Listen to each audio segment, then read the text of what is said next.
Hai hai, selamat siang. Eh, udah makan siang belum semuanya? Semoga sudah makan siang ya. Oke, saya mau sharing lagi nih. Sharing apa ya siang ini? Ini aja. Sebetulnya yang mau saya sharing sudah pernah saya posting 1 atau 2 hari yang lalu. Ya karena saya mendapatkan ini 1 atau 2 hari yang lalu. Saya dapat meme, bukan dapat sih, ada meme muncul di timeline saya. Dan meme-nya buat saya menarik, tapi saya lupa itu siapa yang posting. Meme-nya bilang gini, bahwa sperma itu tidak adu cepat, tidak adu kuat untuk membuahi sel telur. Tetapi berdasarkan penelitian dari sebuah universitas, saya gak usah sebut nama universitasnya, sel telur itu memilih sel sperma yang tepat untuk membuahi dia.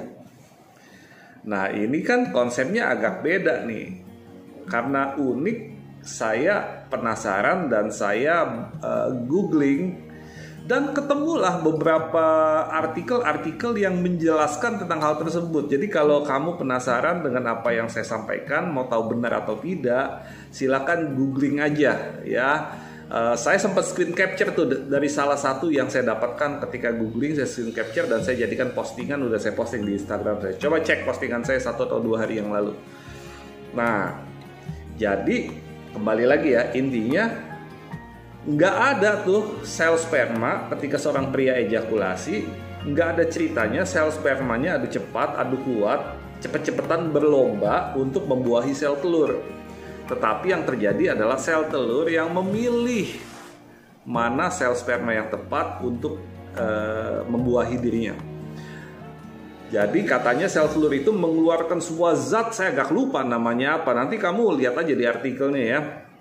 Itu ditulis zatnya apa. Jadi itulah yang akan memilih sel sperma yang tepat. Nah ini jadi sangat menarik. Karena buat saya apa? Banyak sekali seminar-seminar motivasi, atau bahkan lebih dari seminar motivasi, khotbah-khotbah yang saya dengarkan ketika saya beribadah disampaikan dari atas mimbar gitu, yang menjelaskan tentang bahwa manusia, bahwa kita ini adalah makhluk yang unggul, kita ini adalah makhluk yang di antara sekian juta sperma, kita ini yang menang gitu ya. Jadi seperti itu, sehingga di kehidupan pola kompetisi, pola lebih cepat, lebih kuat, lebih unggul nih rasanya semakin diajarkan terus, ditanamkan konsep ini sehingga menjadi sebuah belief bahwa ya ayo kita harus paling unggul, kita harus paling cepat, kita harus yang paling hebat dan sebagainya. Ada begitu banyak konsep dunia yang muncul dan dilahirkan dari semangat perlombaan si sel sperma ketika membuahi sel telur. Ketika saya memahami ini, wow, jadi sebetulnya konsepnya berubah nih. Bukan sel sperma yang paling cepat, yang paling unggul, yang paling kuat, yang akan membuahi, tetapi sel sperma yang dipilih oleh sel telur. Jadi kita ini sebetulnya adalah makhluk pilihan. Dari sekian juta sel sperma kita dipilih. Ya saya belum tahu apa kriteria sel telur untuk memilih ya. Tetapi konsepnya kita ini berubah, tidak makin cepat, bukan yang paling cepat, paling kuat, dan paling hebat, bukan. Tapi yang si sel telur pilih. Jadi kamu dan saya ini adalah makhluk pilihan. Kita adalah makhluk-makhluk yang muncul dari pilihan. Artinya kita the chosen one. Keren ya. Kita adalah orang yang terpilih. Jadi konsepnya beda dong. Jadi kita tidak lagi karena kita bukan paling unggul, paling kuat, paling ya. Karena kita dipilih. Pilihan buat saya ini sesuatu yang dipilih itu bukan karena kuat dan gagah kita. Kita dipilih bukan karena usaha kita, kita dipilih bukan karena upaya kita. Jadi sel sperma itu dipilih bukan karena kuat dan gagah si sel sperma, tetapi karena kehendak sel telur untuk pilih mana yang paling tepat untuk dia. Nah, jika konsepnya seperti itu, Saya berpikir gini, betapa besar dan betapa dahsyatnya kerusakan di muka bumi ini terjadi karena belief kita ini harus jadi yang paling unggul, kita ini harus jadi yang paling hebat, kita ini bersaing sedemikian rupa. Kembali kamu silakan cerna pendapat saya, jangan mentah-mentah diterima. Ini tentu harus kita kaji ulang. Karena dalam pemahaman saya bahwa kerusakan apa yang terjadi di muka bumi terjadi karena kompetisi.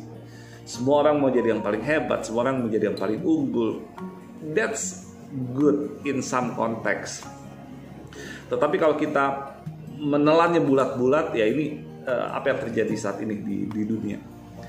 Nah, karena kita ini adalah makhluk pilihan, so membuat saya berpikir gini, kalau kita bertanding, kita akan berlari untuk menjadi yang paling cepat, kita akan berusaha di depan untuk menjadi yang paling unggul, sampai kita lupa untuk menikmati kehidupan ini. Kenapa? Karena kita didesain untuk berlomba. Ya katanya, yang pengajaran lama kan seperti itu ya, sejak Sales Perna udah berlomba. Nah, konsep ini berubah. Kita dipilih, atau kita dipilih, so enjoy, nikmati kehidupan kita. Buat diri kita berkualitas, kita penuhi diri kita dengan kualitas yang baik supaya kita dipilih, supaya kita layak terpilih. Kriterianya apa? Tidak tahu. Karena kriterianya kita tidak tahu, so jalani kehidupan kita dengan bahagia. Jalani kehidupan kita. Nah, saya terinspirasi kata-kata ini dari seorang komika ya, seorang stand up comedian ya, stand up comedian, namanya komika ya, whatever, dari seorang stand up comedian yang namanya Mongol. Saya suka mengikuti YouTube beliau.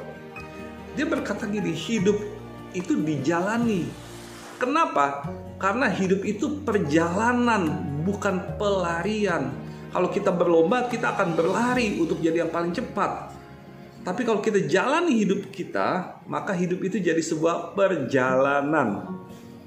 Menarik ya buat saya. Nggak tahu buat Anda menarik atau tidak.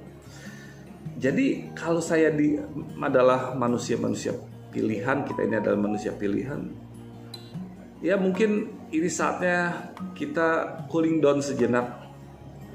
Kita tidak berlomba, tetapi kita saling mengisi. Kita tidak menjadi yang paling cepat, tapi kita bergandengan tangan, berjalan bersama-sama, menjalani kehidupan, membuat hidup kita menjadi lebih bermakna. Tapi kembali, berita di internet perlu kita kaji lebih dalam. Tapi seandainya benar penelitian yang menyatakan bahwa sel sperma itu dipilih oleh sel telur, ini menjadi sebuah perenungan buat kita bahwa udah saatnya kita cooling down, kita bergandengan tangan, kita sukses sama-sama, menjalani hidup sama-sama tanpa menjatuhkan orang lain, tanpa merendahkan orang lain supaya kita lebih tinggi, tetapi kita saling mengisi. Ketika ada yang kekurangan, kita bisa bantu. Ketika ada yang lemah, kita kuatkan. Supaya apa? Supaya sesama kita menjadi rekan seperjalanan dalam kehidupan. Saya percaya kalau kita menjadi rekan seperjalanan, hidup ini dijalani, bukan menjadi sebuah perlombaan, maka kerusakan yang ada di muka bumi ini dapat kita tekan sedemikian rupa. So teman-teman, ini insight siang ini yang saya dapat. So enjoy your lunch dan God bless you. Oke, bye-bye.